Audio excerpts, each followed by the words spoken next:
Marc Servan-Bassas, ce procès qui s'ouvre, c'est aussi un état d'esprit qui est en France aujourd'hui, un état d'esprit très violent sur les réseaux sociaux et ces menaces de mort contre cette jeune fille. Vous comprenez aujourd'hui que cette jeune fille soit dans un état compliqué, dans un état difficile, soit obligée de vivre sous protection policière. Est-ce que vous pensez qu'à un moment donné, elle est allée trop loin ? Écoutez, c'est pas à moi de juger si elle est allée trop loin. Elle a le droit. Vous avez un avis. Oui, mais enfin, elle s'est exprimée. Je peux ne pas être d'accord avec ce qu'elle a dit, mais elle ne méritait pas cela. Il faut dire aussi que c'est un peu notre condition. Nous recevons des tweets d'une violence, d'une agressivité, avec quand même des éléments de la vie privée qui ont été recueillis sur Internet. C'est insupportable. Donc, je comprends que cette personne se trouve dans cet état. Elle est déscolarisée, elle est sous protection policière. C'est honteux, on est d'accord. Oui, c'est insupportable, même si peut-être elle aurait dû avoir une autre façon de critiquer les choses, mais on est dans un pays où il y a encore la liberté d'expression. Ça veut dire quoi, même si elle aurait dû utiliser une autre façon ? Écoutez, elle avait une façon un peu cavalière de jeune, de parler de ces questions qui sont inflammables. Mais vous la soutenez ? Ouais, je la soutiens, bien sûr. Pourquoi je la soutiendrais pas ? Comme il y a un mais sur ces propos, je vous demande. Oui, mais c'est pas parce que les gens s'expriment et qu'on n'est pas d'accord avec leur façon de s'exprimer qu'on doit accepter cette violence. Cette violence a toujours existé, mais aujourd'hui, avec les réseaux, c'est insupportable et c'est déshonorant. Et en plus, c'est blessant. Mais en tout cas, je note que vous ne faites pas partie de ceux qui disent qu'elle est allée trop loin. Écoutez, elle est allée trop loin. Il y a plein de gens qui vont trop loin. Mais elle est allée trop loin ou pas ? C'est ça ma question, en fait. Oui, c'est ce que j'essaie de savoir. Je sais pas. Moi, j'aurais pas dit les choses de la même façon. Voilà, elle est jeune. Elle n'a pas pensé au côté polémique que ça aurait pu provoquer. Et cela ne m'empêche pas. Est-ce qu'on a le droit de critiquer la religion musulmane ? Écoutez, on a le droit de critiquer la religion musulmane en ne touchant pas aux musulmans directement, personnellement, individuellement, n'est-ce pas ? On a le droit de critiquer une religion. Moi, je suis historienne des religions. Écoutez, j'ai toujours enseigné avec un regard critique, et y compris la religion à laquelle j'appartiens.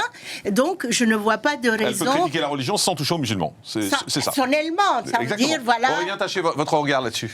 Oui, mais moi, je suis tout à fait d'accord avec ce que vient de dire Madame la sénatrice. On a le droit de critiquer l'islam à condition de ne pas faire de message de haine envers les personnes, donc envers les musulmans.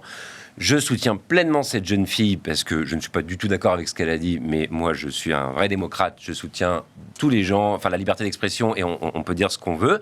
Par contre, ce que je remarque, c'est qu'il y a beaucoup de gens, dans les gens qui soutiennent cette jeune fille, qui sont très durs avec d'autres, qui peuvent aussi des fois aller trop loin dans leurs propos ou en tout cas dire des choses qui sont très critiques. C'est-à-dire ? Je sais pas, j'ai quelque chose qui me vient en tête. On a dans les plus grands défenseurs de Mia, on a aussi tous ceux qui disent que par exemple Youssoupha, lui, il faut le faire taire. Les rappeurs, les jeunes comme ça, ils n'ont pas le droit de critiquer la France, ils n'ont pas le droit de dire ce qu'ils pensent. Donc moi, je suis pour qu'effectivement tout le monde puisse dire ce qu'il pense, mais que ce soit effectivement à égalité. À part que Youssoupha, c'est pas une religion qui est critiquée, c'est des gens. Et les appels sur Marine Le Pen, c'était des appels sur les personnes. Oui, mais vous voyez ce que je veux dire, justement. C'est-à-dire qu'il y a aussi, il peut y avoir dans le rap ou chez certaines personnes une critique plus générale parfois sur, je sais pas moi, la police, qu'on veut, et parfois je ne suis pas d'accord. La police, c'est pas une religion non plus. Parfois, je suis... Oui, non, mais il faut pouvoir critiquer les religions. C'est le blasphème qui est autorisé. La critique des institutions aussi, quand même. On a bien le droit de dire... De dire que la police est raciste, de dire que la police est violente, on a le droit de le dire. On a le droit de dire, effectivement, qu'on considère qu'il y a des choses dans la police qui ne vont pas, que... voilà. Donc moi, je suis d'accord avec le fait qu'effectivement, on puisse aller dans la critique jusqu'où on veut aller, quand on est jeune notamment, mais je suis parfois étonné un peu du deux poids, deux mesures, c'est tout. Christophe Di Pompeo, député En Marche, deux poids, deux mesures ? Deux poids, deux mesures, je ne sais pas. On a le droit de critiquer toutes les religions. Ça, c'est un fait. Moi, je trouve aujourd'hui ce qu'elle subit, cette jeune fille, est absolument insupportable. La violence sur les réseaux sociaux est de plus en plus prégnante. Et je trouve que nous, en tant que politiques, on l'a subi aussi. Et c'est quelque chose de difficile. Mais moi, je suis pour une liberté d'expression, dans le respect de chacun, comme disait la sénatrice. Mais quand vous entendez Aurélien Taché qui dit qu'il y a un peu de poids, de mesure... Parce que je pense que ce n'est pas la même chose. Entre critiquer une religion et critiquer une institution, on n'est pas sur les mêmes rapports affectifs. On n'est pas sur les mêmes rapports à l'autre. Donc, c'est pas la même chose pour moi. Donc, c'est pas de poids de mesure. C'est deux sujets différents. Aurélien Taché ? Non, moi je ne suis pas d'accord parce qu'effectivement, je pense qu'en démocratie, on a le droit de critiquer à la fois les religions, à la fois les institutions, on a le droit de donner son avis sur tout et on a le droit de dire aussi des choses avec lesquelles les autres ne sont pas d'accord. Et moi, je le redis. Dans le cadre du respect de la loi. Dans le cadre du respect de la loi, et dans le cadre et pas de haine des personnes, et pas d'appel à la haine. Youssoufa, il y avait une haine contre Marine Le Pen, par exemple. Je ne sais pas si on peut parler de haine. On ne va pas répéter ce qu'il dit parce que c'est très violent, mais excusez-moi. En tout cas, vous êtes d'accord si on s'extrait un peu de cet exemple-là que dans le rap, chez les jeunes gens qui peuvent être issus des quartiers populaires, qui peuvent être, on a parfois aussi des propos un peu, je ne vais pas répéter non plus ce qu'a dit Mia, mais enfin bon, les propos ils étaient aussi d'accord, des propos qui veulent être un peu choquants sur la forme, mais à ce moment-là, il faut l'accepter pour tous les jeunes. Moi, encore une fois, je le redis, je soutiens pleinement cette jeune fille. Elle est menacée de mort, c'est terrible. Simplement, j'aimerais que ceux qui la défendent, tous ceux qui la défendent, acceptent aussi la liberté d'expression d'autres jeunes. Un dernier mot, Stéphane Bassa là-dessus. Et je voudrais revenir là-dessus. Ce qui m'interpelle, c'est quand même les gens qui soutiennent ardemment cette jeune femme sont ceux qui attaquent des gens comme nous, je parle de moi, qui sommes allés à la manifestation du 10 novembre contre l'islamophobie et qui nous traitent d'islamo-gauchistes. D'abord, le mot, je ne le connais pas.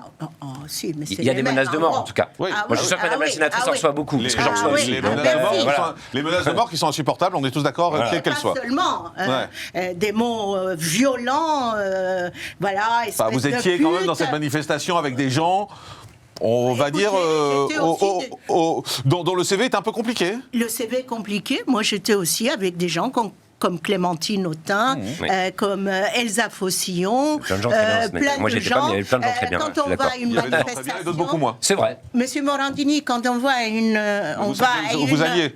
Si, mais quand on va à une manifestation, on n'est pas seulement avec ses semblables, ses amis, ses copains, il y a des gens peu fréquentables. Peu fréquentable, ça veut dire quoi? Peu fréquentable. Ce jour-là, on est allé parce que nous sommes de gauche, nous défendons les minorités. Pour nous, l'islamophobie, le racisme, l'homophobie, elles sont quand même des sujets que nous défendons depuis longtemps en raison de nos engagements. Donc, je ne vois pas quel est le problème. Mais on me traite de tous les noms parfois. Écoutez, vous croyez qu'on supporte parce qu'on parle haut et fort et qu'on est le soir quand on voit ces trucs défiler, moi je réponds pas, vous savez. Oui.